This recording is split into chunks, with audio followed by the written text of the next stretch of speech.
ANC ithi kuninzi ekufuneka ikulungisile ngakwimiba ephathelene noo-Maspala basemakhaya. Oku kuza emva kokuba lombutho uphumelele zonke iiwadi zawo kunyulo lovalo zikhewu kwingingqi yase-Mamusa kwiphondo loMntla. Iqela elawulayo liphinde lafumana ulawulo loMaspala iMamusa ngokugcina iiwadi ezisixhenxe. Kodwa i-ANC iyavuma ukuba oorhulumente boomasipala bayo bakumbhodamo. We have admitted that local government in many parts, not all, is in a state of disarray.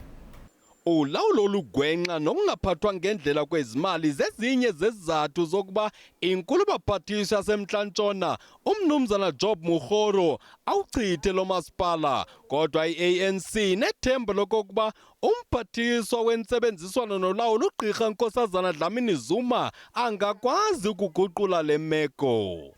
Nkosazana and have received a mandate from us to work on a turnaround strategy, Minister, in Kokta, to ensure that these municipalities, something is done. I-ANC ngoku inoxanduva lokudala umanyano kule ngingqi nokuqinisekisa ukuba abathunywa bayo banikezela inkonzo eluntwini.